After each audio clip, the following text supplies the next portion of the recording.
Galing po kayo nga sa province, sir? Nakagawa sa Davao.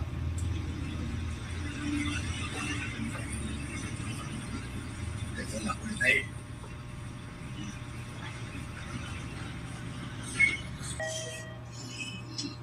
Biglang nahika po mga kababayan.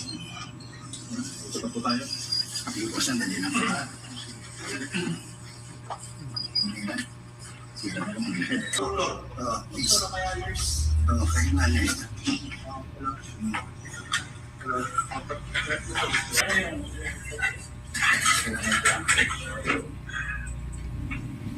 Thank you.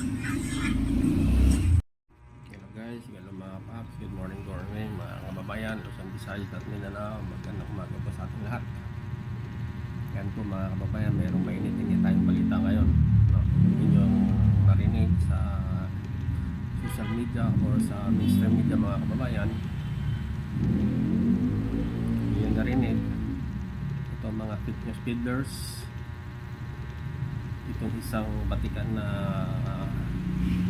mamamahayag na si Jason sa mga kababayan ay hinuli ng NBI mga kababayan dahil dito sa mga kanyang nilabag na batas na sobrahan ng demokrasya, na sobrahan ng freedom of speech mga kababayan, ang dahil sa kanyang mga maling impormasyon na binibigay sa taong bayan mga kababayan.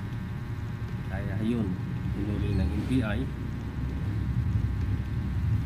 At inyong makita mga kababayan sa video ay kinika pa ho siya mga kababayan habang siya nahuli.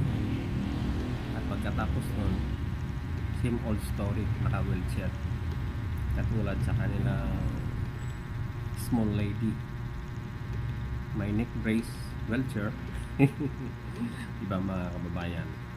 So ganun na nangyari kay Jason sa mga kababayan. Hinuli siya ng NBI dahil sa libel cyber, sa mga maling impormasyon sa pamagitan ng kalusugan ng ating mahal na Pangulo mga kababayan. So doon na sinasabi natin na hindi natutulog ang Diyos, hindi natutulog ang batas sa mga taong gumagawa ng mali, sa mga taong nagpaparatang, nagmamahayag ng mga maling impormasyon para sa taong bayan ng ating mahal na Pangulo ay mayroong sakit, malubhang sakit. So yun ang nangyari sa kanila mga kababayan.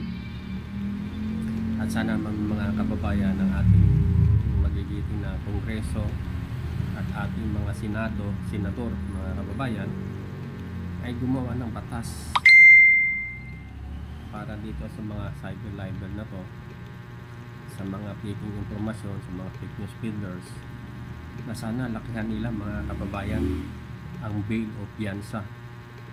Gawin sana nila ng 1 milyon o hanggang 5 milyon mga kababayan para hindi itong namimihasa ang mga hambog ng mga mamamahayag na puro fake news ang kanilang binabalita sa taong bayan. Kaya marami sa ating mga taong bayan ang nakikinig sa kanila.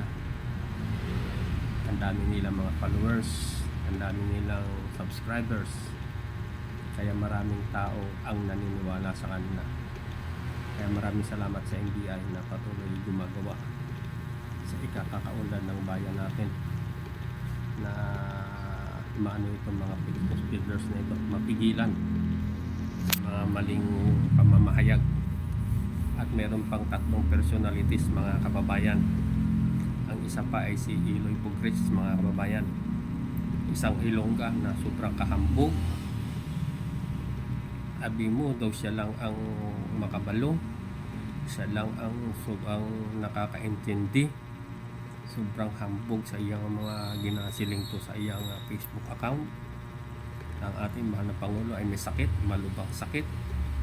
Ayun, iiyak ka na ngayon, hibi ka na subong, Eloy Pugres. At ang may 2 pang personalidad mga kababayan na minamatyagan ng NBI. Kaya maraming salamat sa NBI na patuloy gumagawa ng kanilang tungkulin sa batas na masawata itong mga fitness peddlers na ito. Kaya sana ating mga congressman, ating mga senador, mga kayo ng batas, at sana ma-revise nyo itong batas sa cyber libel na malaki ang bail o piyansa o danyos 1 milyon hanggang 5 milyon at may kulong na 10 hanggang 20 taon para matigil na itong mga fake news peddlers na itong mga kababayan. Kasi namimihasa na sila na sobrang tambog na sila. Akala mo sila na ang batas, sila na ang katotohanan ng dahil sa pera, mga kababayan. Kaya NBI, maraming salamat sa inyong pagmamahayag, sa inyong tungkulin na sumusunod sa batas. Maraming salamat sa inyo. Kaya kayo dyan mga nagsishare ng mga fake news, mag-isip-isip na kayo kasi ang NBI ay tinitingnan kayo. Kaya mga kababayan na nagsishare ng mga fake news peddlers dyan, mag-ingat-ingat na po kayo kasi meron kayong kalalagyan. Kahit kayo na share lang, kaya bago kayo mag-share, better to check kung legit po yan o hindi, mga kababayan. Dito kasi kayo manood sa RTTBM, sa radio station ng ating government, hindi puro sa mga fake news peddlers kayo nanonood. Kaya mga maling balita ang inyong nasasagap, mga kababayan. At maraming salamat po mga kababayan sa inyong panonood, sa inyong time. Please comment down below.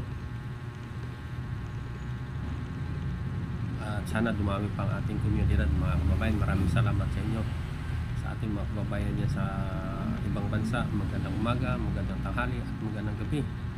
At dito rin sa ating sa Pilipinas, magandang umaga sa ating lahat, mga kababayan. Luzon, Visayas at Mindanao. Maraming salamat po sa inyong panonood. God bless us all. Bye bye.